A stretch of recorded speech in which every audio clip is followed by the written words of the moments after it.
Wild sexual practices in Burundi. Tucked away in the heart of Africa, Burundi is a country of breathtaking beauty and profound complexity. With its rolling hills, sparkling lakes, and lush forests, Burundi's natural landscape is a sight to behold, yet beneath its serene exterior lies a nation with a tumultuous past marked by periods of intense conflict and hardship. Despite these challenges, the Burundian people have shown remarkable resilience and determination, forging a unique cultural identity that is both captivating and inspiring. Burundi, officially the Republic of Burundi, is a landlocked country in the Great Rift Valley at the junction between the African Great Lakes region and Southeast Africa. With population of over 14 million people, it is bordered by Rwanda to the north, Tanzania to the east and southeast, and the Democratic Republic of the Congo to the west. Lake Tanganyika lies along its southwestern border. The capital city is Gitega, and the largest city is Bujumbura. This video will uncover the wild sexual practices in Burundi. Here are some of such practices. 1.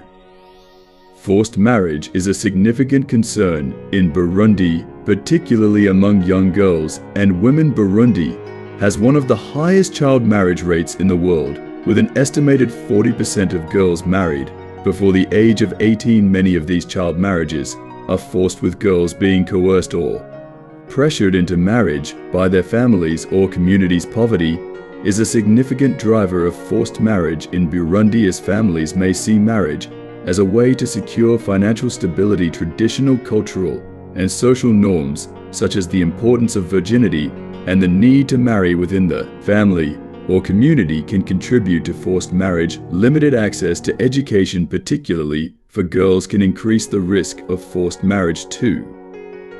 Sexual violence in Burundi is a pervasive issue that affects many lives, particularly women and girls. The country's civil war from 1993 to 2003 exacerbated the problem, with widespread reports of rape and sexual violence committed by rebels and government forces.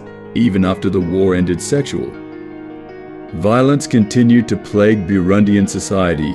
According to a government survey in 2017, 36% of Burundian women aged 15 to 49 had experienced physical violence, and 23% had experienced sexual violence. Women and girls are disproportionately affected, with many cases of rape, sexual slavery, and forced marriage reported. Men and boys are also victims of sexual violence, but their cases often go unreported due to stigma and shame. Poverty, lack of education, and social norms that perpetuate gender inequality contribute to the prevalence of sexual violence. 3. Sexual education. The country has a conservative culture, and discussing sex is often considered taboo. This can lead to a lack of knowledge and understanding about sexual health, particularly among young people.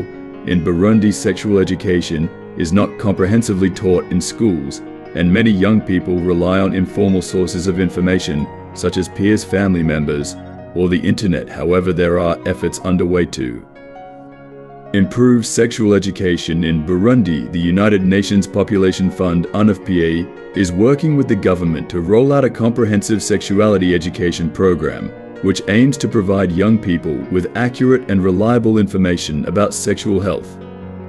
Additionally, some organizations are providing sexual and reproductive health services, including counseling and contraception, to young people in Burundi. These services are often provided in a sensitive and non-judgmental manner, taking into account the cultural and social context of the country. Burundian culture places a strong emphasis on virginity and abstinence, making it difficult to discuss sex openly. Young people who seek sexual and reproductive health services face stigma and discrimination for polygamy. Although polygamy is officially prohibited in Burundi, it is still practiced in some communities, particularly in rural areas. Polygamy is often linked to traditional practices and social norms. In some communities, having multiple wives is seen as a symbol of wealth and status. Polygamy can perpetuate gender inequality, limit rights, and contribute to poverty and health issues. The Burundian government and organizations are working to raise awareness about the negative consequences of polygamy and promote women's rights and empowerment. Polygamy is more prevalent in certain regions, such as the eastern and northern parts of the country.